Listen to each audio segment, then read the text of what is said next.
ayaw niya yatang... ayaw ba? Di po tayo maghugas ng plato ngayon? Yes! Hindi maglalaba? Kala ko talaga, maglalaba yun. Day off, magluluto. Ha? Hindi rin magluluto? Hindi naman ako magluluto talaga.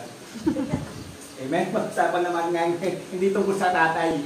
Tungkol sa the true freedom given by Christ. Maalala natin that tayo, kasakop tayo ng bansang, ano ba mga bansang nakasakop tayo? Nala history. Spanish. Kaya nagkaroon tayo ng Spanish bread dahil sa mga Espanyol. Japanese bread, wala nga mga Japanese bread. Amen? Kasakop tayo ng Espanyol for 300 years. Diba? Bago tayo nakalaya. Kaya nga, nakalang Wednesday, nag-celebrate ang ating bansa. Nang anong celebrate natin? Sa Tagalog. Iba ang tawag, araw daw ng kasalindan. Diba? Pagkasalindan kasi pagsasarili. Diba? At makita natin doon, kahit na nakalaya na tayo sa bansang Spanish, ano doon pa rin yung kultura na iniiwan sa atin. Alam niyo ba may kultura na iniiwan sa atin ng mga Spanish?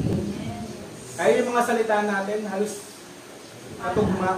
Diba? Mga katugma yung karoon na ng konting ano lang, letter. Yung K sa atin nagiging C sa kanila. Mga ganun lang mga ano. Pati yung ugali. Ugali ng mga Espanyol pagkatapos kumain. Siesta. Kaya tutulog muna. Kaya, yung nasakop tayo, yung nakalaya tayo sa bansang Spanish. Ang dami niyang kultura na iniwan sa atin. At nasakop naman tayo iba-ibang bansa. Ano pa? Amerikano, Hapon, K-drama, Korean. Nasakop na ba tayo ng Korean? Oo, kasi kultura nila, halos ano na natin eh. Hindi man tayo nasakop yung ano natin, yung lupa natin, pero yung kultura natin, nasakop nila. Diba? Agree ba kayo doon? Yes. Kaya kasi mga bataan, K-pop eh. Yan. Ano ba yung freedom na ibinigay sa atin ng Panginoon? Amen.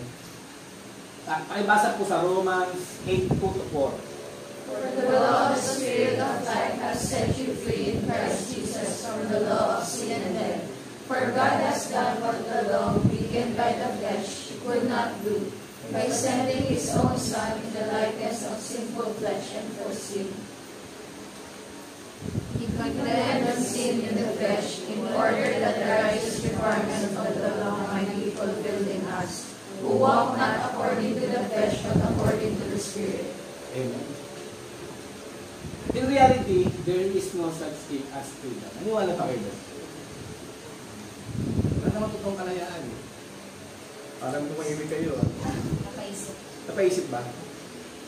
Sabi dito, kasi ang sabi ng freedom, ang ibig sabihin ng freedom refers to a state of independence where you can do what you like without any restriction by anyone. Ayun doon yung totoong freedom. Yung napunta ba tayo, kung naging Kristiyano ba tayo, naging malaya ba tayo na nagagawa pa natin yung gusto lang natin? Hindi. Ang ginagawa natin yung gusto ng Lord. Di, parang wala tayong kalayaan. Tama ba? Parang sa sense, di ba?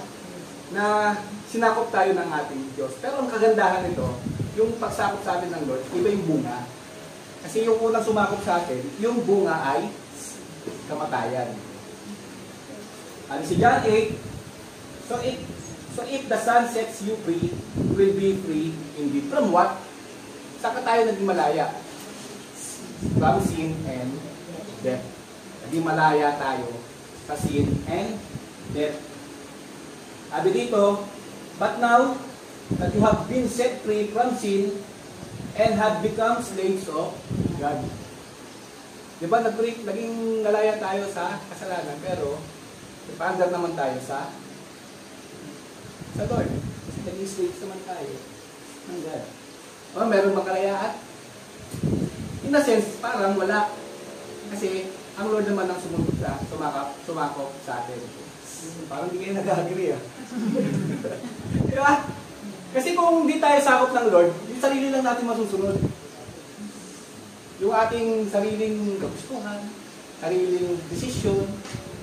Ayun kasi yung sasabing freedom. Yung walang external na nag-restrict sa'yo. Kaya ang Lord, nire-restrict ba tayo ng Lord? Kaya nga nagbigay ng mga utos para maglalakaran natin yung kagustuhan niya. At hindi kayo agree ba yun? Agree. O napaisip lang kayo? Gutom na ba kayo? Kasi nga no? Sabi, sa pagtulog kaninang umaga dahil nakasang ulan sa gabi. Sabi, only the gospel can give us the plea that we really need. Freedom from the power and penalty of the sin. Sa Romans 8, sabi, this passage speaks about freedom from law and sin and death. The Bible reorient us. Ni-reorient tayo.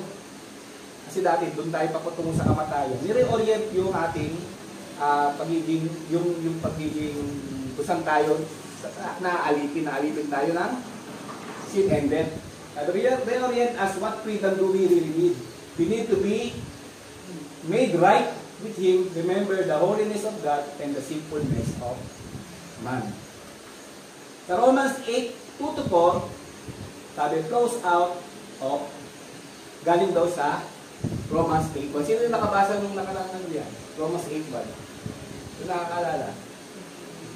Binasa natin itong book yan sa Bible, Bible reading. Naalala nyo ba? Romans 8:1. Sabi ko sa Romans 8:1, there is no condemnation in Christ. Doon nanggaling yung Romans 8:2-4. Sa 1. Sabi doon sa we are given another reason to see why there is no condemnation for us. It's because in the gospel we have experienced the grace of being freed from the power of penalty and the power and penalty of sin. Sabi, this strengthens our hope and assurance that we are truly have no condemnation before God. Nasabihin ba ng condemnation?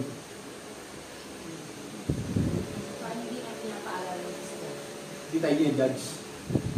Pag kinokondem ka, di ba, I will condemn you, ito yung sistensya mo. Sa korte, di ba, judge tayo nung tawag dito ng buhom. Kaya kinokondem tayo sa ating ginawa. Yung salitang Yom Kippur, ito naalala ko na naman, yung Yom Kippur, ibig sabihin nun, sa Bereshit, ang Bereshit kasi yung first Genesis, yung una, ang mga letra nun is parang mga drawing. Ano ba yung mga calligraphy? Kasi ang sulat ng araw, hindi nila wala pa sila mga letra, ang sulat nila ay drawing. Di ba tingnan mo ang Egyptian calligraphy? Pag ganyan, may mga, di ba may na-drawing? Sinabi ito ng mga Egyptian calligraphy. Wala. Hindi ko nababasa ng history. Di ba may mga drawing ang kanilang letra. Doon pinapakita, ang itsura daw nung Kippur is, yung judge daw, yung prince daw, yung hari, judge niya yung kanyang nasasakupan, at yung judge daw ay nakatakip yung bunganga. Ayun ang ibig sabihin.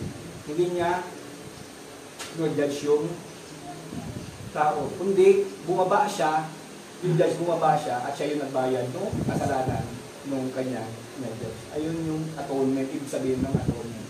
Ang hit na yun, no?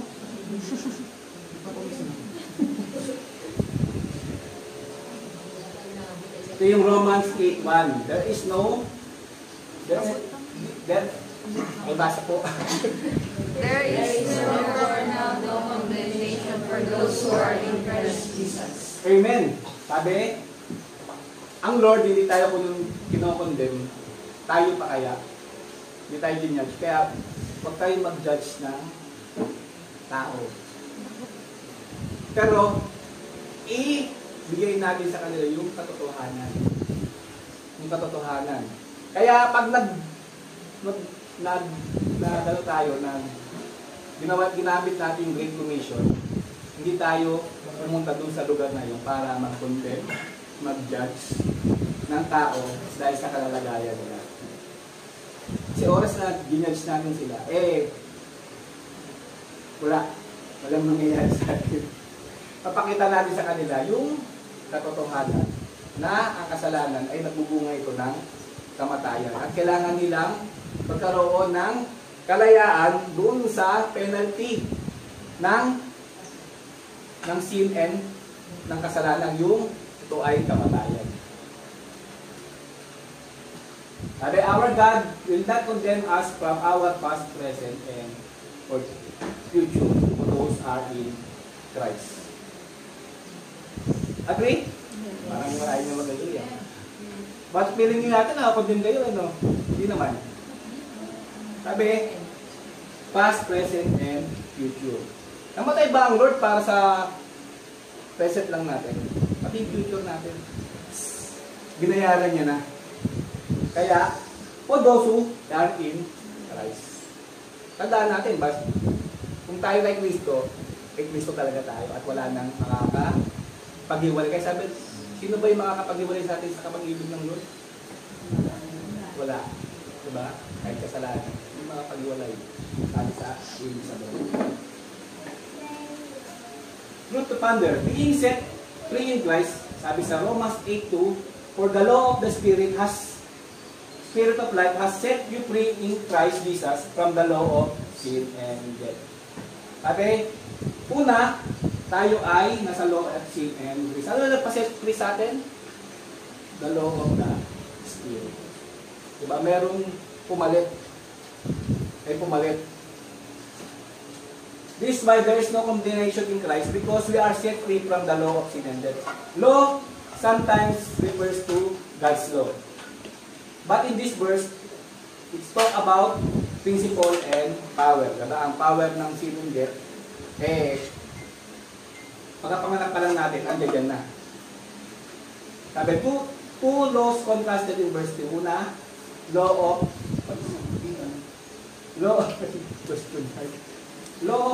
the Spirit of life. Ang ibig sabihin, Spirit is the Holy Spirit of life. The Spirit to give us life, spiritual life in Christ. Amen? Yung tinanggap natin ng ating Panginoong Hesus, automatic ang Holy Spirit nagwalin na. Agree ba kayo? Paano yung malalaman na ang Holy Spirit na sabi? Miyak tayo. Ha? May bunga. Diba? Sa nagbubunga ito. Tingnan natin sarili natin. Nagbubunga ba tayo? Check natin sarili natin. Diba sabi, nagbubunga daw ng patience. Kapag na ang anak ba natin ay hindi agad bumabangon, malilate na rin sa school, nagbubunga ba ng patience?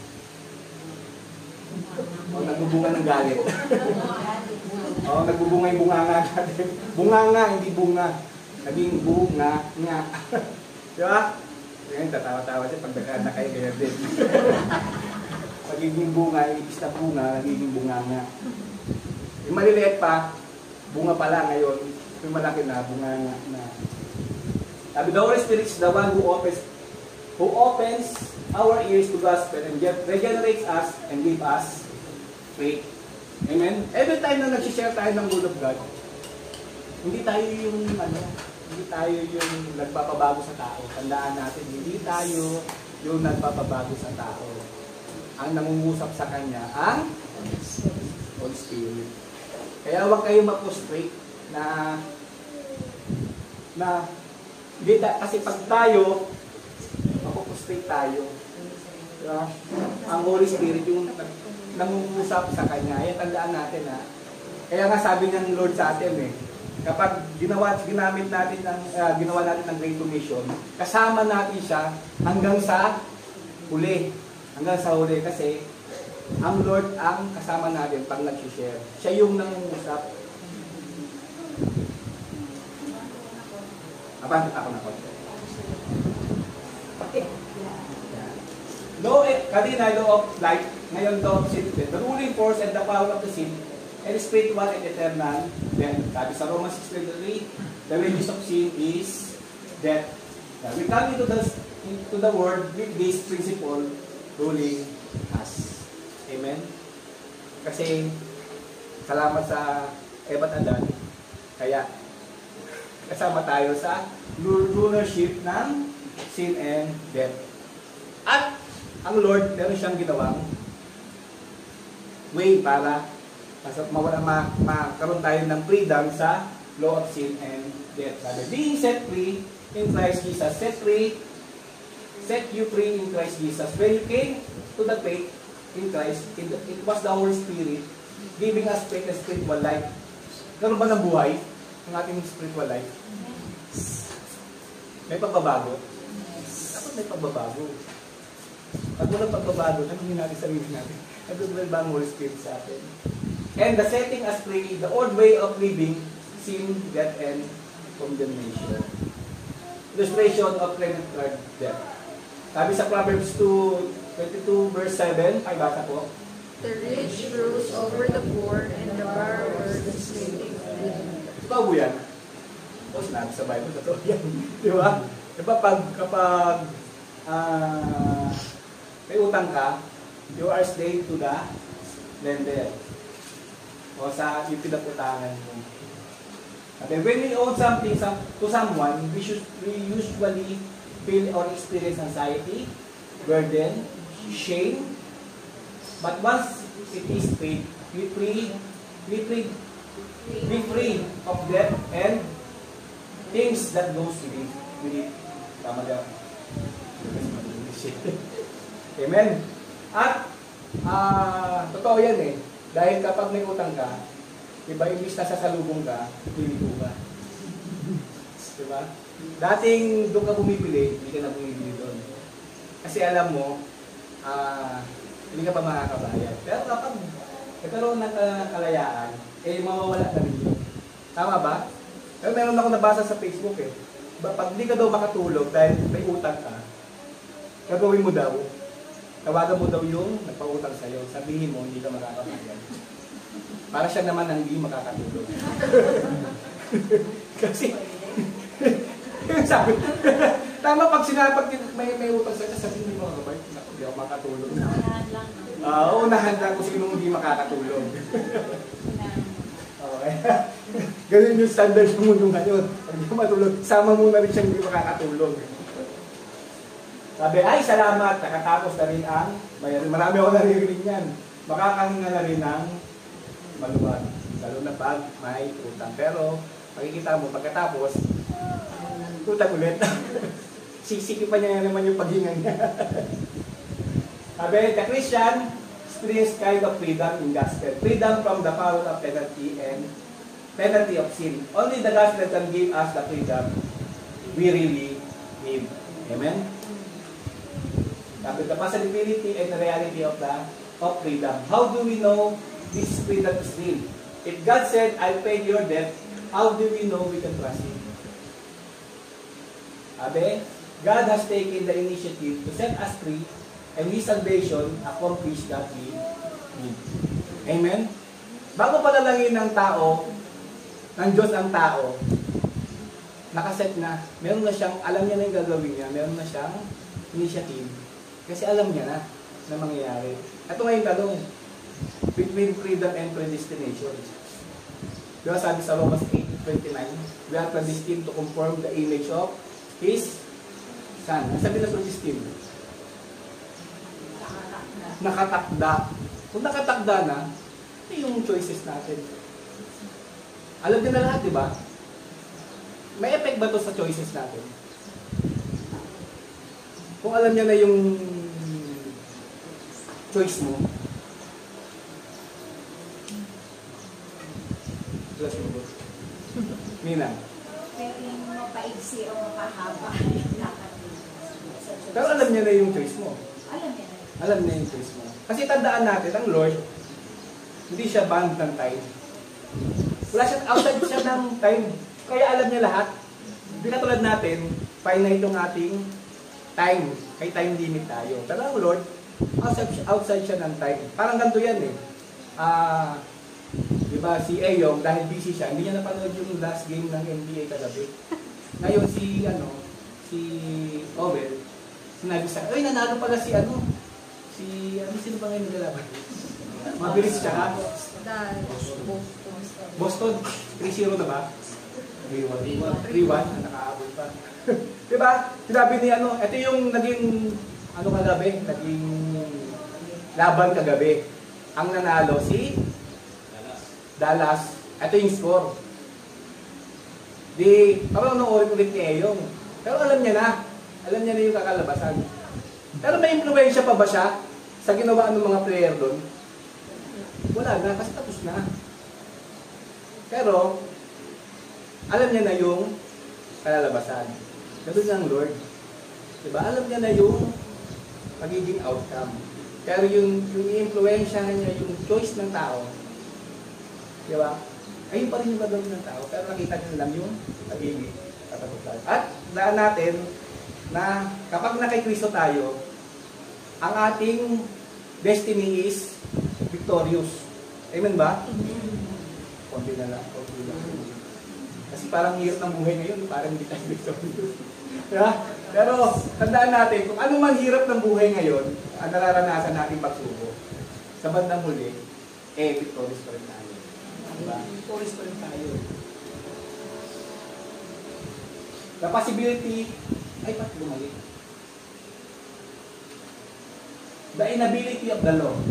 Amen. Sabi dito sa 8, Romans 8, 3a, pakibasa po. For God has done what the law, weakened by the flesh, would not do. Amen. Sabi ng inability.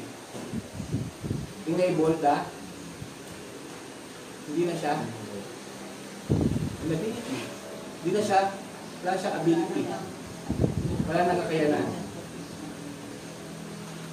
Sabi in the Greek, it starts with the law weakened by the flesh. Could not do. The law here refers the Mosaic law. Jews, mga Hudyo daw, thought could secure their salvation. Ang kaisipan ng mga Hudyo, kapag ginawa mo yung law ng Lord, magkakaroon ng salvation. Tama ba? At maraming mga reliyon na ganyang kaisipan. Tanungin mo ang Muslim, ganyan din ang kaisipan nila. Di sila assured kung maliligtas sila o hindi. Kaya lang daw nila na malalaman kung ligtas sila kapag nasa harapan na daw sila ni Allah. Diba? Tanungin mo yung ibang mga reliyon, ganyan din ang kanilang isipan. Kailangan magawa ang law para ma-secure ang kaligtasan. At ang problema, the law could not do it. It could not free us from the power of penalty of sin or condemnation. Keeping the law of God, being a moral or religious person, doing this will not deliver us from the power and penalty of sin. Tama po ba? Sabi, kasi ang law, it weakens us. Kapag judge tayo ng law, hindi tayo uubra. Dahil walang tao ang walang kasalanan. Lahat tayo rule breaker. Agree ba kayo doon? Feel ditong hindi rule breaker. Kasi kasama nyo sa sin nature ng tao nang nag-fall si Adam and Eve. Kaya, keeping the law is hindi tayo magkakaroon ng freedom from law of sin and death. Okay, the situation is too difficult to fix on our own. We need God to step in and rescue us, and He has done that. Romans 6:14, pakibasa po. For sin will have no dominion over you, since you are not under law, but under grace. Amen. Kasi, under the law, meron tayong condemnation. Pero under the grace, wala na yung condemnation. Agree ba kayo doon? Saan tayo magpaparule? Saan tayo magpapa-under? Sa law or grace? Grace. Pero wag tayong hyper grace, ha? Marami mga hyper grace na nasabi nila, okay lang magkasala kasi yung grace naman ng Lord. Hindi tayo kailangan sumunod sa law. Hindi. Ano gagawin natin sa law? Pag-uusapan natin yan.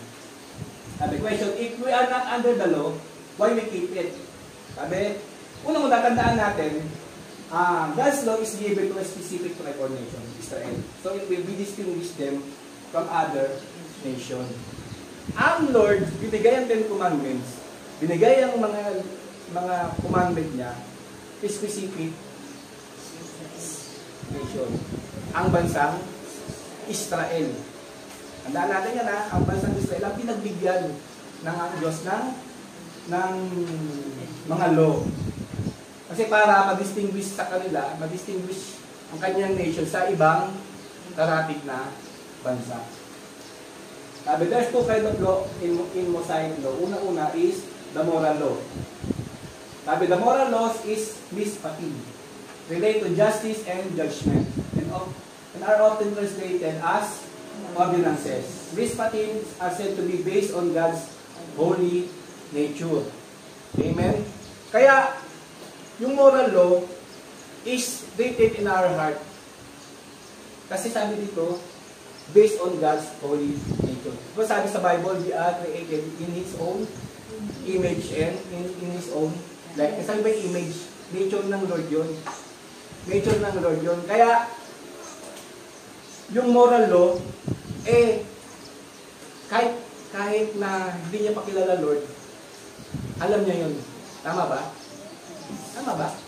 Kasi pumunta ka sa mga tribe na hindi naman kilala Lord, alam nila bawal pumatay eh.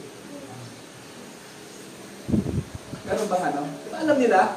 Kasi nakasulat na yan sa puso ng tao kasi create ng Lord ang tao is His own image and His own likeness. Kumbaga, naka-built-in na sa tao na meron na siyang moral compass, ang tawag doon moral compass, na kahit hindi niya pakilala ang Lord, alam niya na ito, mali ito.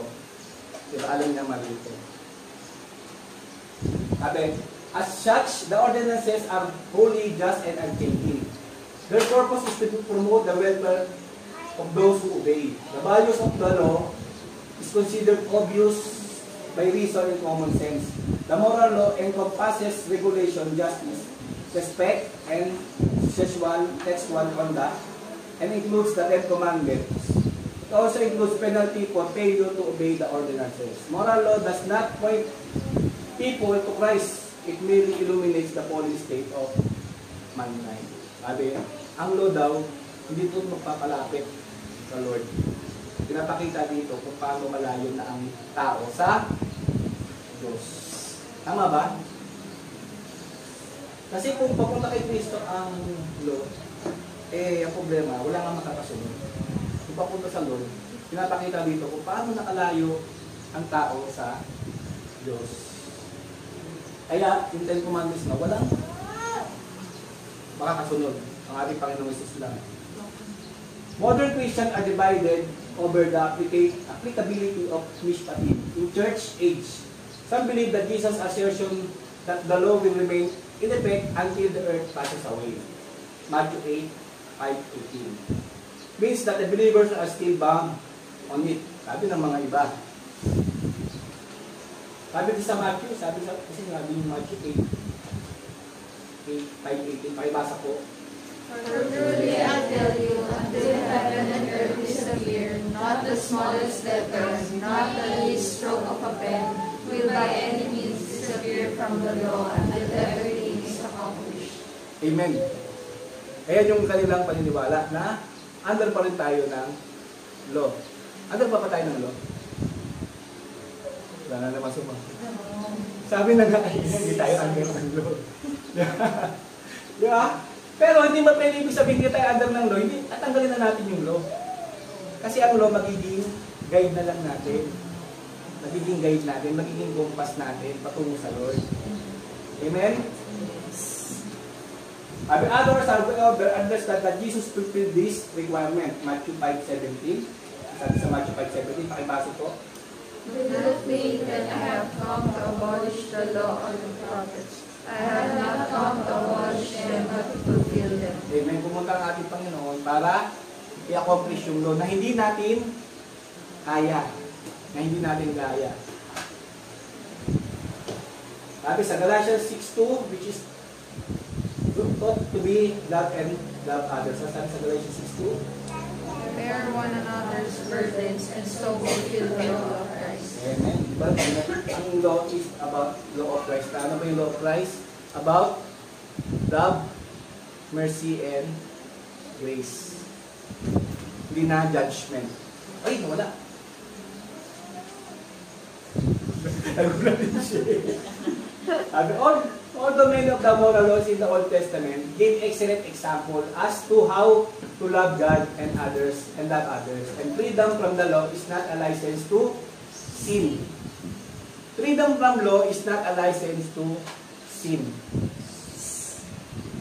Wait, meron nga tayong, hindi na nga tayo under ng law, pero hindi naman ibig sabihin, okay na gumawa ng kasalanan. Di ba? I-deal pa rin tayo ng Lord, kasi ang Lord ay holy. Sabi dito, what then? Are we to sin because we are not under the law, but sabi dito, but under grace by the means. Diba? Hindi siya license to commit sin, kasi sabi ng marami na under na tayo ng grace. Hindi. Katandaan natin, meron pa rin tawag dito, meron pa rin consequences ng lahat ng ating ginagawa dito sa lupa. Pangalawa, Mosaic muna is moral law. Pangalawa is ceremonial or Levitical law. These ceremonial laws are called hukim or chuka in Hebrew, which literally means custom of the nation, costumbre, kultura ng bansa. The words are often translated as statutes. This law seems to focus to adherents' attention on God. This includes instruction on regaining rights with God, sacrifices, and other ceremony regarding uncleanliness. Diba yung mga offering nila ng araw? Kaya nga, Levitical law dahil binigay ito sa mga Levites. Sila yung nagpe-perform yan. Remember, the remembrance of God's work in Israel, yung feast and festival. Specific regulation meant to distinguish Israelites from other pagan neighbors. Dietary, clothing, restriction, and signs that point to the coming Messiah. Sabbath, circumcision, yan, gusto sabihin. Yan, lagi sinukot niya nung araw ni Moses hindi ang papatuloy kasi di tayo under ng law. Oo naman, di ba? So nga lang, hindi costumbre na kasi na basa natin. Mabubuli ka pag hindi ka ulit. Sabi dito, ba't wala? Bumalik. Yan. Dietary. Kaya nga, yung iba, bawal na kumain ng ganito, pwede kumain ng ganito, kasi lahat yan ay nagaling doon sa Levitical law o ceremonial, ano yung mga dapat kainin ng tao. Pwede ba kumain ng mga bawal? Ako kumakain ng akong dinuguan. Sarap eh. Okay ba yun? Pinag-pray naman daw. Depende sa conviction nyo. Diba? Pag walang buto, tama. Depende sa conviction nyo. Pero, totoo talaga, kaya pinagbawal kasi ng Lord yan. Marami yang dalang. Dahil maraming dalang sakit yan. Yung mga hayop na pinagbabawal ng Lord, kasi marami yung dalang mga sakit. Diba? Paniki. Bawal kainin yung paniki, sabi sa Bible. Bakit? Dahil dalang sakit yun eh. Pero hindi naman yung ibig sabihin, pag kumain ka nun, nawawala na yung baligtasan mo. So nga lang, manghihina yung katawan mo. Hindi ka makapaglingkod sa Lord na maayos dahil puro sakit ang naabutin mo. Palaka. Di ba lang kung pwede palaka eh? Pwede? Oh, sarap. Sabi dito, Sabbath, circumcision, Passover, and the redemption of the firstborn. Some Jews believe that the ceremonial law is not fixed. They hold that and as society evolves, so do God's expectation of how his followers should relate him. The view is not indicated in the Bible.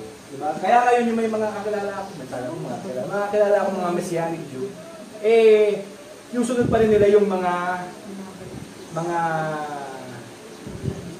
costumbre ng custom ng Levitical law. Pero wala na silang sacrifice kasi hindi naman sila makapag-sacrifice. Dahil wala na yung kanilang temple. Meron na silang ibang paraan para makapag-atonement nila. Pero hindi yun yung utos ng Lord sa kanila. Kaya talagang gustong-gusto talaga nila na maibalik yung third temple. Christians are not bound by ceremonial law. Agree? Or Levitical law. Since the church is not the nation of Israel, memorial festival such as Feast of the Week and Passover do not apply. Pakibasa po. But now the week has come, we are no longer under guardian. For in Christ Jesus you are all sons of God through faith. Amen. Kasi sa kanila, kung gusto mo maging anak ng Diyos, o maging malapit sa Lord, kailangan mo sundin ang Lord. Pero hindi na under Christ. Diba? Magiging sons of God tayo pagkakita ng hindi na sumagot. Faith. Hindi na yung mga ceremonial law or Levitical law. It states that since Jesus has come, Christians are not required to sacrifice or circumcise. No, they're not required. Some says we should observe the Sabbath. May maririnig ako naman ganyan, dapat daw. Kasi nasa 10 Commandments daw siya. At kailangan required daw tayo na sundin yung 10 Commandments. Tama ba? Wala nang sumagot ulit. Kasi kung yung Sabbath daw is hindi siya linggo, kundi Sabado dapat tayo na celebrate. Ba't di tayo Sabado? Pasok. Day off. Hindi, kasi sabi sa Bible, ang Lord natin is our rest. Si Jesus ang ating rest. Kumbaga, siya yung the Lord of the Sabbath. Kaya, hindi, ang rest natin, hindi na siya tuwing Sabbath, kundi daily. Araw-araw na tayo may rest agad. Diba? Kahit anong araw tayo mag-celebrate, walang bearing sa Lord. Diba? Ang malaga kasi, meron tayong rest sa kanya. Kaya lang tayo kasi ginagawa ng linggo dahil day off. Maraming may day off, ya? Pero naman pag Lunes, lalo tayo po konti. Kasi may mga pasok. Pero hindi naman ibig sabihin na hindi ginagawa nila yung Sabat, yung kunyari kung gusto nila, kasi sila na iligtas. Hindi. Diba? Choice pa rin natin. Kasi ang Lord natin, He is the Lord of the Sabbath. Pakibasa po. One person esteems one day as better than another, while another esteems all days alike. Each one should be fully convinced in his own mind. Amen. Sabi nga, may kanya-kanya tayo. Kung ano yung alam natin makakapaglapit sa atin sa Lord. Yun yung conviction mo eh. Diba? Sa atin, meron na tawag na, kailangan pag nag daily devotion tayo, dapat sa umaga. Kasi sabi nila, hindi mo kayo sa umaga. Sa hapon ako. Ibig sabihin ba noon, mas less ang umusap sa kanya ni Lord kaysa tayong mga nag-daily devotion ng umaga? May discrimination bang doon? As long na natatanggap mo yung ano niya, yung grace niya, di ba? Kasi ayun yung usapan niyo ni Lord. Lord, ang usapan natin, alas 5 ng hapon. Di ba? So, honor ng Lord yun, tama ba? Honor ng Lord yun. Parang ayaw nyo na. Di ba? Sabi dito, kung ano daw yung makakabuti sa atin, ang makakapagpalapit sa atin sa Lord. Ang gawin natin. Kasi wala namang condemnation sa Lord. Pag hindi mo ginawa to, sabihin sa'yo ng Lord, ay, mas less na anak kita. Kasi si Bajek, hindi ba na-send yung Paul eh. Diba? Hindi, si Bajek, pagka-send lang po, siya nakagad unang nagboboto, alas 12 pa lang ng gabi. Mas anak ko siya kaysa kay Nico, kasi si Nico, alas 5 ng hapon. Tapos si Brother Jobs, alas 5 ng umaga, mas gas ng konti, pakonti, pagpahapon ng pakonti yung pag-ibig mo ni Lord. Ganun ba yun? Pakonti ng pakonti. Diba? Basta nga lang kasi sinasabi kasi ni Pastor Wilbert, kaya napakahanganda kasi ng umaga. Hindi naman nire-required, pero kaya lang kasi mas maganda sa umaga. Kasi pag-isip mo sa umaga, wala pang mga pumapasok na anumang mga distraction sa'yo. Diba? Maganda. Pero depende pa rin sa kung paano ang Lord, usapan niyo ni Lord. Amen. Diba? The applicability of the Old Testament in the law, in the life of Christian has always related to its usefulness in loving God and others. If someone observing the Sabbath aids him in this, he is free to observe it. Diba? Hindi natin sila pwede condemn. Ay hindi, dapat ito sundin nyo. Hindi, ito dapat ang gawin nyo. Pag ginagawa natin sa kanila, andun na naman tayo ng law. Diba? At andun na naman ang hindi na naman natin masusunod. Babalik na naman tayo sa andun na ng law. At kakaroon na naman tayo ng problema. Ito ngayon, is tithing is under the Levitical law? Tithing. Hindi ito nagtatithe. Sabi dito sa Leviticus 27:30, pakibasa ko. A tithe of everything from the land, whether grain from the soil or fruit from the trees, belongs to the Lord. It is holy to the Lord. Amen. Under siya ng Levitical law.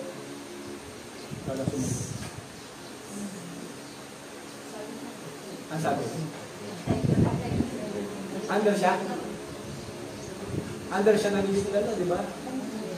Under siya ng Levitical law ang tithing. Ibig sabihin ba, hindi na tayo under ng tithing? Hindi na tayo magka-tithes? Parang dami ng tuwa Yay! Hindi na under ng law. Kaya pag-usapan natin. Sabi dito, hindi na tayo under ng law. Pero ang tithing is under ng Levitical law. Sabi ng ibang mga narinig ko, si Abraham daw, yung nagbigay siya ng tithes kay Melchizedek, tama ba? Kay Melchizedek. Hindi pa nagagawa tong Levitical law. Ibig sabihin nun, ano siya? Ceremonial law. Custom ng nation. Ano na siya? Kahit wala pa yung law, ginagawa na talaga. Kultura na.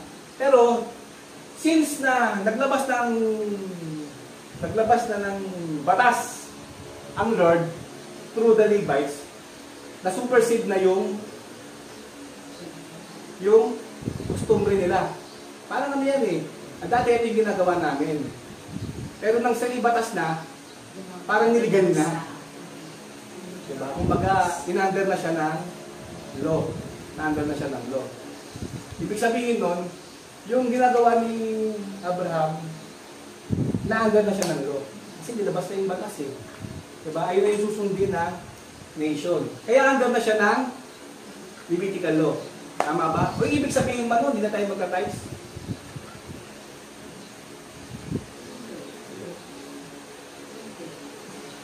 Hindi.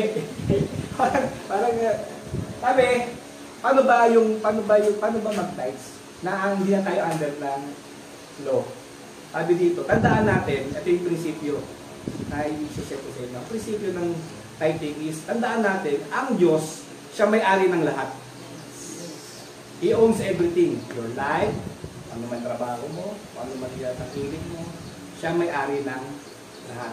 Kasi anytime, na pwede niyang, gusto niya kuhain niya sa atin. Pero ang grace ng Lord, hindi niya kinagawa. Diba? Pangalawa, is, kung siya may-ari ng lahat, isip natin, hindi na natin kailangan magbigay sa Kanya. Kasi, kayaman naman si Lord. Pero, sabi ng Bible, kanino ba tayo nagbibigay?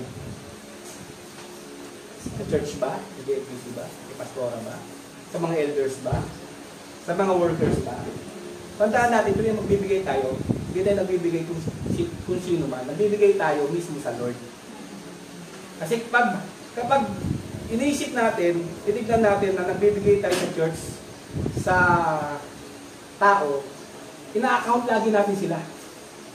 Diba? Pag nakita natin si Pastora, wow, nasa Boracay. Ayun yung text ko. Diba? Nagiging ano na tayo, kumbaga, nagiging critical minded na kagad tayo. Diba? Pero kung nagbigay tayo sa Lord, diba? Hindi tayo mag-isip ng gano'n. Tama ba? Kaya tandaan natin, kung magbibigay tayo, hindi tayo nagbibigay kung tayo sino naman. Diba? Nagbibigay tayo sa Lord. Pangalawa, bakit kaya ba tayo nagbibigay? Ha? Because of love daw. Diba? Sabi sa Bible, pag nagbibigay daw tayo, ang nagbibinipisyo daw niyan, mismo tayo. Bakit? Kasi pinapakita natin sa Lord na hindi na siya yung inuuna natin. At hindi natin inuuna kung ano man yung mga bagay na meron tayo. Diba? Kasi every time na nagbibigay ka, pinapakita mo sa Lord na hindi ka nakadepende kung ano meron ka. Kasi oras na hindi mo binigay, parang siya sabi mo, nakadepende ka, kaya hindi ko maibigay kasi nakadepende ako dito sa akin. Income. At makikita natin yan, hindi lang sa financial, kahit anumang bagay yan. Kaya nga ang Lord nagalit kay David. Diba? Sabi ng Lord sa kanya, tuwing may gera, ako ang iyong army. Eto si David. Parang walang tiwala sa Lord. Pinabilang niya yung kanyang army. Diba? Pinasensus niya yung kanyang army. Nagalit ng Lord sa kanya. Para siyang nakaasa sa kanyang army. Diba? Nalimutan niya na kung sino yung didependihan niya. Nakadepende siya sa kanyang army.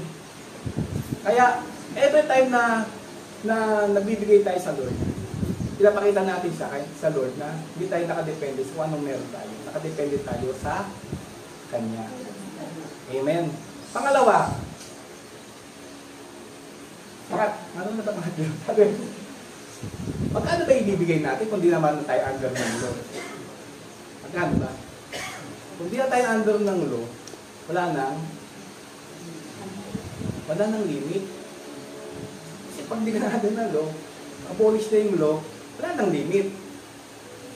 Depende na yun sa ano man yung nasa puso mo. Sabi sa 1 Corinthians 2 Corinthians 9:6-7. The point, kasi itong naririnig ko lagi, pag may nagtagpayo ng text ng author, lagi ko naririnig na the Lord love the cheerful giver. Yun lang yung naririnig ko lagi. Pero basahin natin yung context. Ano ba yung nauna sinabi? Sabi dito, wala ko dito sinasulat eh. Kung may mga Bible kayo, buksan nyo. 2 Corinthians 9:6-7.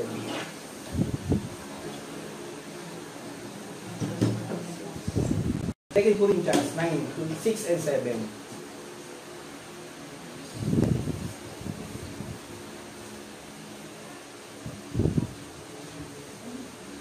The point is this: whoever sows sparingly will also reap sparingly. Whoever sows bountifully will also reap bountifully. Each one must give as he has decided in his heart, not reluctant, under compulsion. Diba? Hindi pinipressure o compulsion.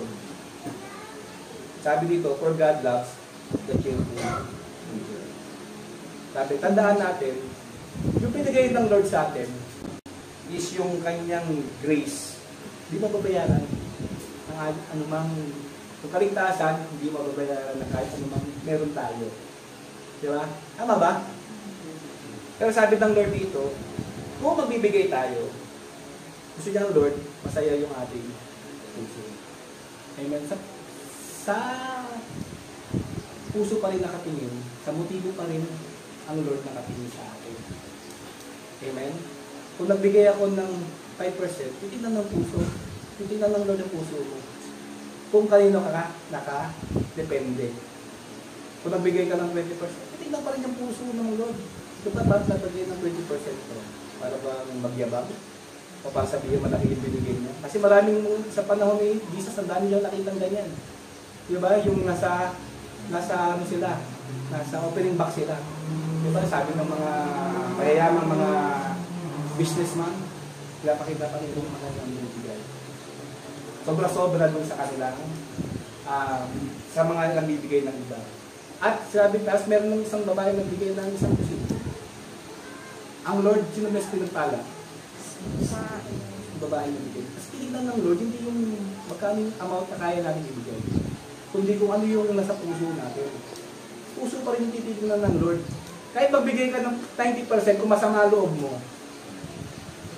sino mas i-honor ng Lord? Sino mas papapalain? Diba? Kaya puso pa rin yung titignan ng Lord. Ngayon, sabi ngayon, magkano ba talaga ibibigay natin? Kasi hindi tayo ang gandang yun. Pinakabagandang pattern, ito natin yung Old Testament. Hindi yung magiging guide natin eh. Ang law magiging guide natin. Hindi siya para maging guardian natin, kundi magiging guide siya. Kaya sabi natin ng Lord, magbigay tayo ng 10%. Kasi ayun yung pwede nating maging guide natin para sa pagbibigay na sa Lord.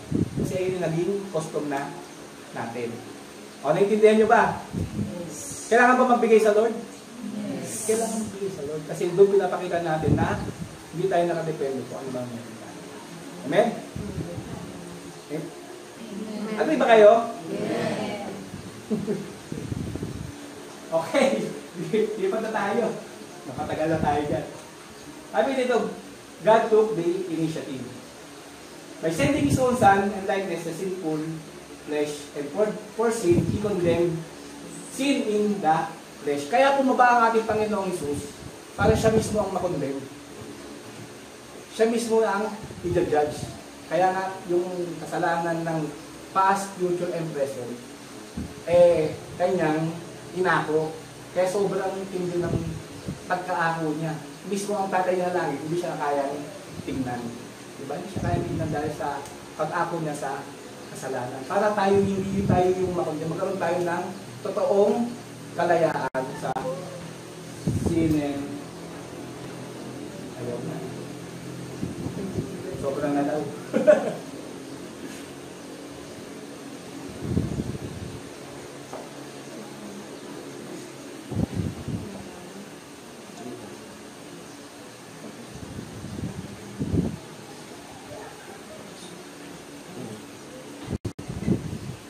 Yun lang ako.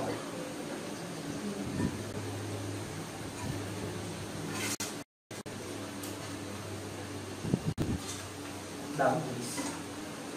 Sabi, God took the initiative and action to bring freedom. He did what the law could not accomplish. To rescue from the power of penalty, God Himself to act. Ibisa na natin.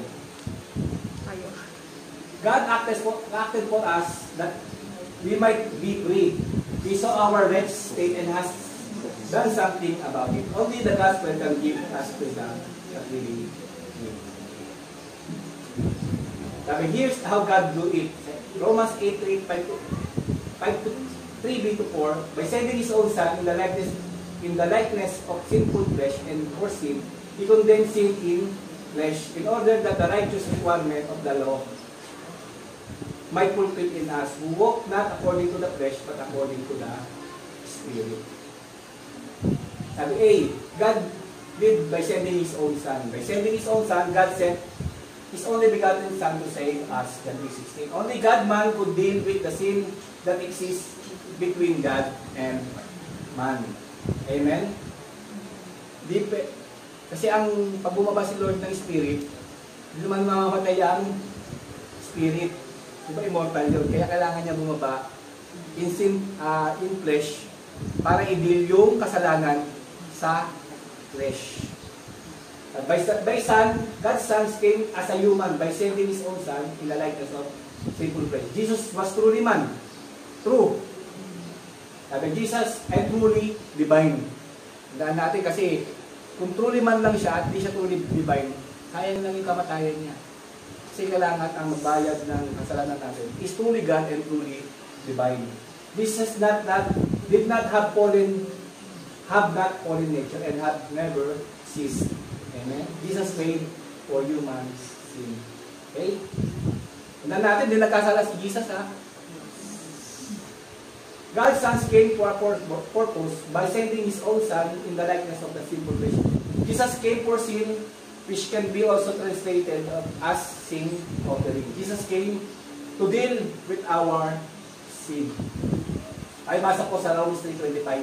God presented Christ as a sacrifice of atonement through the shedding of His blood to be received by faith. He did this to demonstrate His righteousness because of His forbearance He had left the sins committed beforehand unpunished. Amen. Application. Beware of nation speakers and ministry that don't talk about sin. Amen. Nara mga sobrang hypered ways na parang ang sin is common na lang.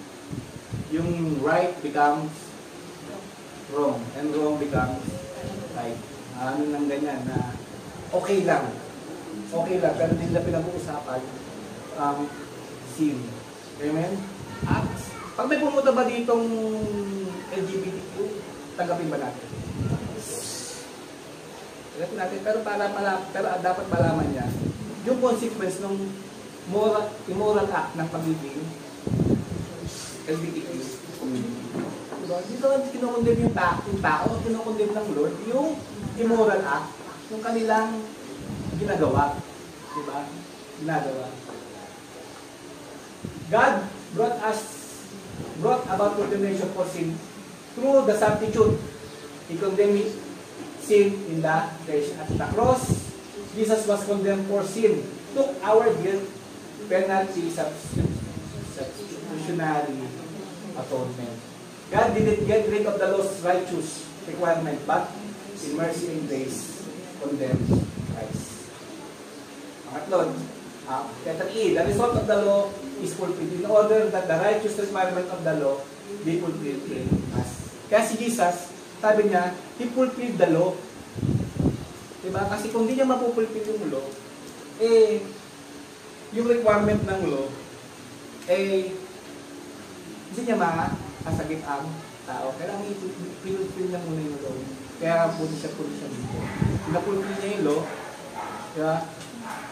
Binigyan niya ng kanyang buhay. Jesus took our penalty and He lived perfect life in our place.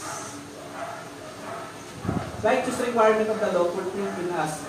This happens through Jesus. Sabi nga, yung requirement ng law na hindi natin kayang sundin, hindi natin magawa-gawa, ang Diyos ang gumawa para sa ating Panginoong Jesus. Now, there is no place for condemnation because law is fulfilled. Amen? Agree ba kayo doon? Kaya wala nang condemnation kasi Jesus fulfilled the law. Sabi, as defined who walk not according to the flesh but according to the Spirit. Two kinds of people, those who walk according to the flesh and those according to the Spirit. Saan ba tayo dyan? Paminsan-minsan sa flesh. Kapag masarap ang ulam, sa flesh muna tayo. Kapag hindi. Lord, fasting ako ngayon, kasi tayo ulam. Lord, pagbawasan muna, hold muna yung fasting. Pwede ba yun? Conclusion, are we really free? Totoo ba tayo malaya? Depende yan kung paano natin ilalagay ang ating kaisipan dun sa salita niya. Kung paano ba natin lalakarin yung salita niya. Kaya minsan, para tayo natin napapagod, nakita yung parang spiritually drain tayo. Bakit? Kasi pinipilit natin pinipilit yung sarili natin na sundin yung law na hindi naman natin kayang gawin. At kailangan natin yung mercy ng Lord. Diba? Kailangan natin ng grace. Hindi ko sabing huwag natin sundin ng law. Guide natin yan. Sabi nga, hindi yan license to commit sin. Pero huwag natin gamitin ng law para sa ikaliligtas natin. Kasi wala maliligtas sa pamamagitan ng law. Kundi, nagkapusit rin tayo niyan. Kukondem tayo niyan. Kaya minsan, kung nagkakasala tayo, parang kondem tayo sa sarili natin. Parang piliin natin, hindi tayo patawarin ng Lord. Kasi nakatingin tayo dun sa law. ng sin and death. Kaya kung gusto natin dumaya, totoong kalayaan, di ba? Tandaan natin, ang si Jesus, binayaran niya na para hindi na tayo makondem. Amen? Amen? Amen. Amen. Hindi tayo makondem. Sa lahat na nagmamahal sa Kanya. Amen. Kung mahal natin ng Lord, sabi ng pero narinig na, kung totoong mahal natin ng Lord, hindi tayo nananatili sa kasalanan. Totoo yan. Diba? As long na merong, paano mo nalaman na ang Holy Spirit na sa'yo? As long na merong namungusap lagi sa'yo, na yung nagkakamali ka, nagkakasala ka, meron lagi sa'yo nagsasabi na maligang ginagawa mo. Pag wala na nagsasabi na sa'yo niyan, magtanong ka na kay Lord. Totoo ba kita tinanggap? Kasi sabi sa Bible, sino man yung sa Kanya, di ba, hindi mananatili sa kasalanan. Nagkakasala, nagkakamali, pero hindi nananatili. Hindi nagwawasi na gano'n.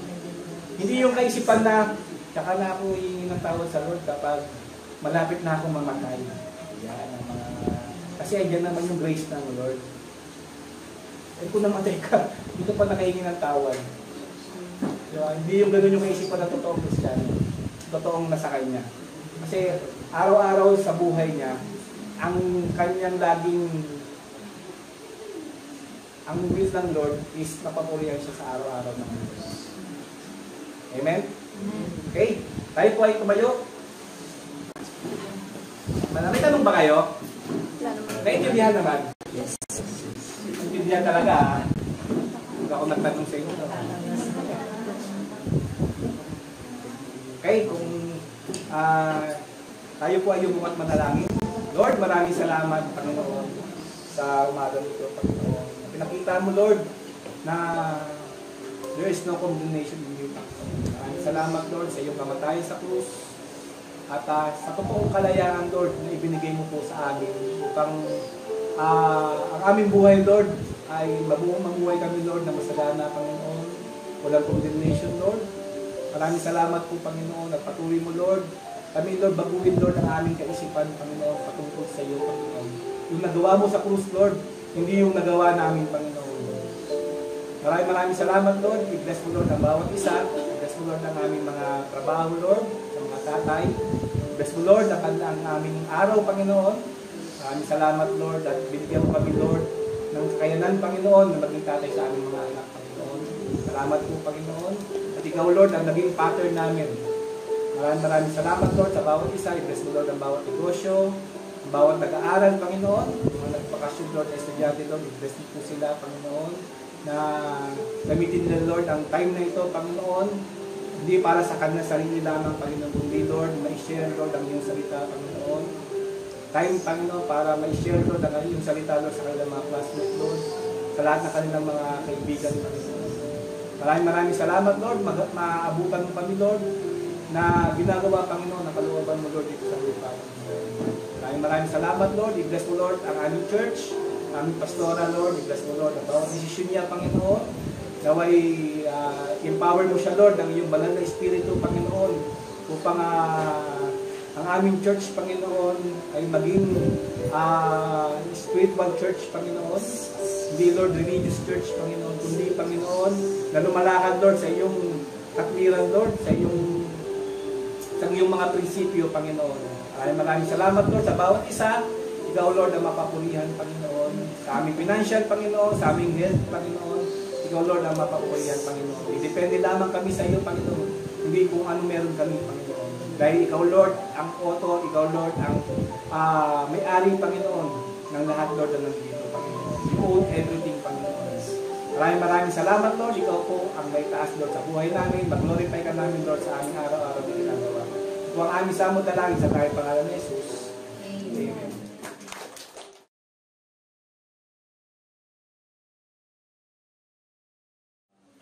Father's Day. Happy Father's Day po. Ano ba yun?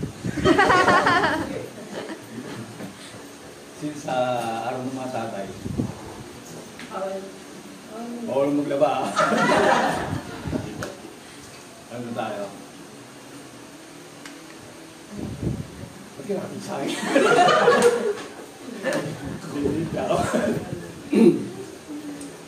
Sa akin po kasi yung task ng mga mag-pray para sa mga tatay. Ang gusto ko lang ano yung kagabi po na nagpunta kaming birthday kapitbahay namin sa Laguna. Ano may kaya yung venue pa rin. Kasi ang balita ko yung venue pa lang narent nila lang hanggang 2 o'clock ngayon o 5. Isa sa 100,000 venue pa. So meron talagang yung anak niya nag-iisang anak na lalaki. Sabi ko na yung nagkaroon ng celebration na, tapos lumapit na sa akin. Ito yung pera mo kong bola mo. Nung lumabas kami, pinapera. Sabi ko, Diki pa. Ang bless mong bata. Panay gano'n niya, dito, thank you po. Salamat dito sa pagpunta nyo, tapos pero kung naano ko sa kanya kasi yung nag-thank you na siya, na-pressure siya kasi napakalaking expectation sa kanya ng mga relatives niya, dahil ang dami nagsasabi na ikaw, Diki, magiging successful ka ng bata. So, parang doon siya, na-pressure talaga siya, sabi niya. Umiyak na siya, naiiyak siya. Meron kong pressure sa akin kasi na yung expectation ng mga relatives, pinsan na magiging successful siya. Ano siya na, sa Lasal siya nag-aaral sa laptop. IT yata pinukuha. Yun, tapos sabi ko sa kanya, nung lumabas kami, kinuha ko yung bola sa sakyan kasi may sa resort. Kami napaka-bless ng bata. Maging consistent ka. Alam mo naman sabi ng mami niya kanya, magtiwala ka sa Lord. Tapos naalala ko po yung parable of the son. Mga ilang minutes na naman. Oras. Salita niyo po. Pero alam niyo yung story nun, ano? Alam niyo yung mahaba yun. Parable of the son. Prodigal son. Prodigal son. Okay. Kasi nasa ko New Living Translation. Hinahaban. Tapos yung prodigal son. Di ba yung istorya na yung anak lumapit sa tatay niya, kinuha na yung mana para sa kanya. Kung dito ba, meron bang gagawa ng dito? Subukan lang. Kapag buhay pa yung tatay niya, kinukuha na yung mana niya.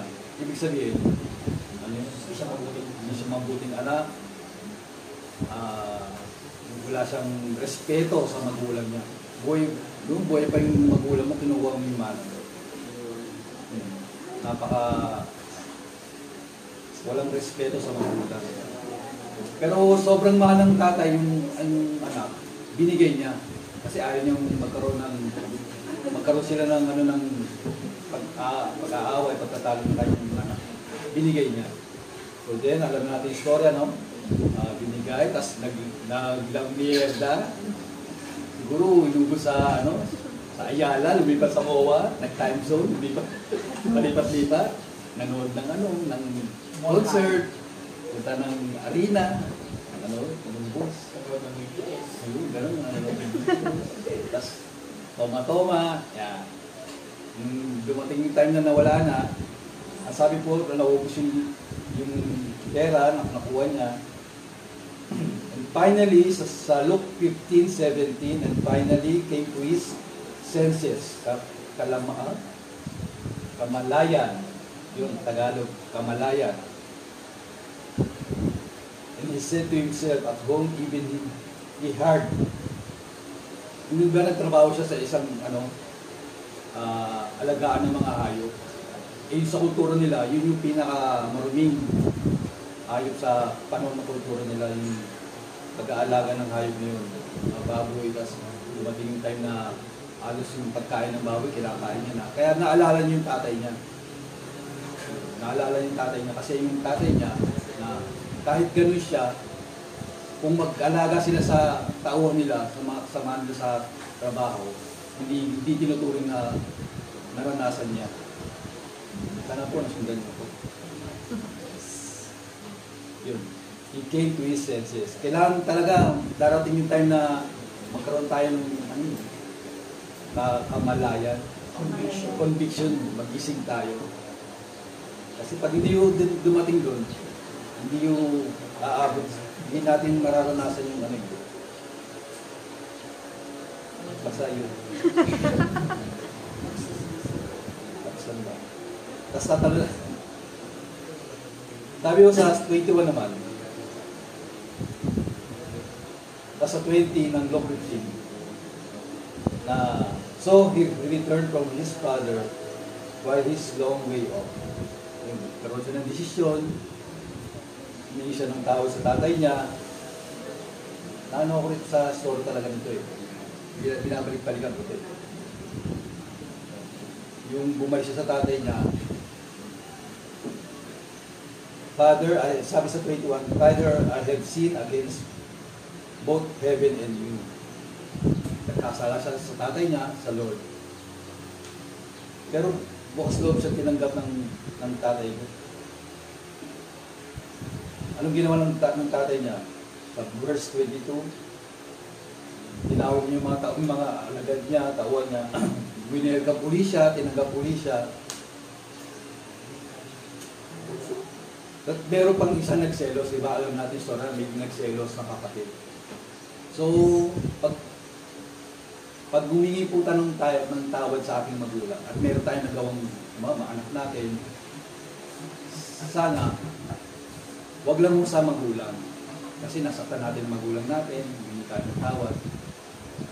Humingi rin tayo ng tawad sa mga kapatid natin, mga kasama natin sa bahay. Kasi pamilya ho sila.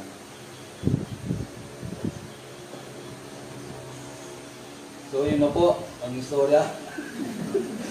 Humingi siya ng tawad sa talaga ako, sa tatay niya, sa mga kapatid niya. At pinaka-nagustuhan ko ng verse dito, yung sa 31, ng Luke 15. His father said to him, Look, dear son, you have always stayed by me, and everything I have is yours. Sa 32 po, we said, celebrate this happy day for you, brother, as dead and has come back to life. He was lost, but now he has found. Salamat po. Pray po tayo para sa mga tatay. Puntayin niyo po. Mga tatay ko, tumayo sa harapan. Ano ba ba? Tumayo yung mga tatay. Magiging tatay. Magiging tatay. Magiging tatay. Magiging tatay.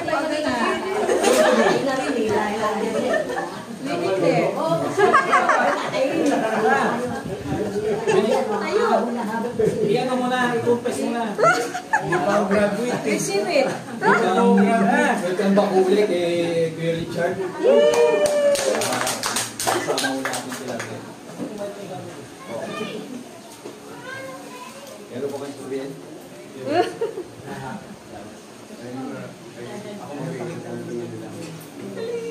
Ako dapat tuno kahit na sa tagal, ito yung edad ko na ito, hindi na so ama isang dulo. Talagang napakahirap kung muli isang ama. Lalo na siguro kung may anak ng pasuway. Hindi lalo kayo pasuway tayo sa Panginoon. Hindi ganun. Paano tayo nagagalit sa anak? Siguro Panginoon, ganun siya nagagalit sa atin.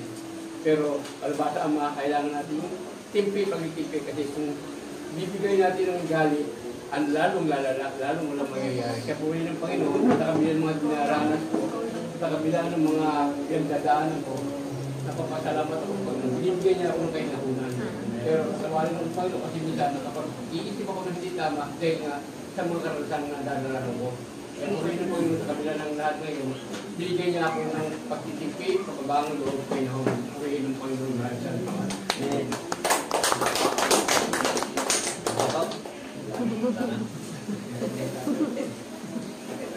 Ating mag-pray. Lord Jesus, salamat po Panginoon.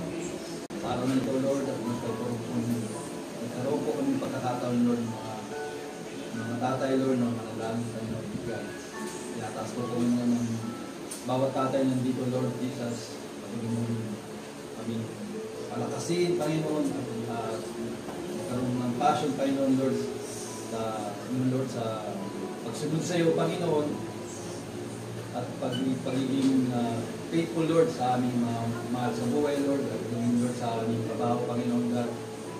Lord, salamat, Lord, sa pag-iingat mo sa aming mga tatay, Panginoon, Lord, God. Ang iba po sa amin, Lord, lumalayo pa ang bansa para makapagtrabaho, Panginoon. Ang iba sa amin, Lord, ginagawang gabi ang araw, Lord, upang makapagtrabaho lang, Lord. Lord God, salamat sa kalakasan nito, Panginoon, Lord Jesus. Salamat, Lord, sa pag-iingat mo, Lord, sa bawat tatay nandito, Panginoon, Lord. Maging ang wala rito, Lord Jesus, patuloy mo silang ingatan, Panginoon, God. Patuloy mong ipagkaloob sa amin, Lord, ang pasensya, Panginoon, Lord, ang pagmamahal, Panginoon. At Lord, huwag mo wala, Lord, ang pagtitiwala namin sa iyo, Panginoon, God. Upang, Lord, na mapatubayan namin, Lord, na aming mga anak, Panginoon. Salamat po, Panginoon, sa iyong biyaya, Panginoon, Lord, God. Salamat po, Lord. Patuloy mo kami ingatan, Panginoon, Lord Jesus. Kung naman, Lord, ang mga nasasabi namin, Lord, sa aming mga anak, sa aming asawa, Panginoon, Lord, magkaroon po ito ng bukas na pag-iisip, Panginoon, Lord, na ito'y pagkakaroon lamang po ng kaayusan para sa aming pamilya. Salamat po muli, Lord, sa buhay ng bawat sa amin. Salamat po, Lord Jesus. Patuloy mo ingatan, Lord, ang bawat kalusugan namin, Panginoon. Sa araw-araw namin ginagawa, Panginoon, ikaw, Lord, ang mag-glorify, Panginoon, Lord God, sa bawat aming mga pinaplano namin negosyo, Panginoon, Lord, pagpalagay ko, Lord. Thank you, Lord Jesus. Salamat po muli. Hindi po namin, Lord, naabalik at kapuli pa sa salamat. In Jesus' name. Happy Father's Day! Huwag muna po kayong alis dyan. Teka lang po. Tinatawagan ko po yung mga panganay na anak kung nandito. Mag-offer ho kayo ng prayer sa inyong mga tatay. Sa mga anak ko. Mag-offer kayo. May hands nyo. Tapos pero siyempre si Rachel. Yung mga panganay na anak ko. Ganun mo yung chat mo, Si Bunso. Ito pala Bunso. Ikang. Yung papa mo. Hindi na pa. Hindi na pang wala. O si Rachel kay JM! Ay, si Daniel kay ano? Hindi, si Liam. Si Daniel kay kay Brother June. Pag si Liam. Si Liam. Si Liam. Pray mo si papa mo. Kuya Boy. Kaya si Brother June. Si Brother James. Okay, pag-pray niyo po. Mag-utter kayo ng prayer sa inyong mga tatay. At mag-declare kayo ng blessing. Lapit ko.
Maraming salamat, Lord. Niniwala kami, Lord, sa pagkakatuloy na lakasan namin, Panginoon. Reward mo po, Panginoon, nakatangkay sa amin, Panginoon. Irusin mo po, Panginoon, nakatangkay sa amin, Panginoon. Salamat po, Panginoon. Maraming salamat, Lord.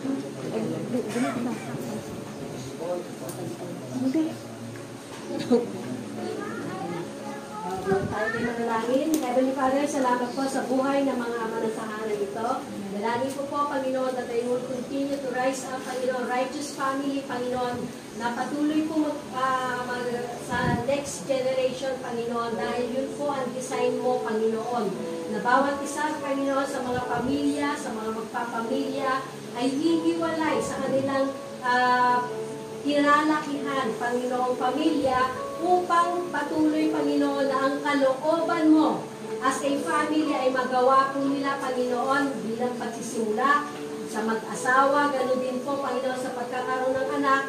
Dalangin ko po, Panginoon, ng mga tatay dito na mahalin ka nila ng buong puso, buong isip, buong kaluluwa, buong lakas, at patuloy po, Panginoon, na ipangaral ang iyong mga salita, ang iyong panuntunan sa kanilang mga anak. Ano man ang mangyari, Panginoon, kung nakikita man nilang hindi sumusunod ang kanilang mga anak, pero Lord, yung seed ng iyong salita, Panginoon, at ang model ng kanilang buhay, makikita po at magkakaroon ng bunga ito sa kanilang pamilya.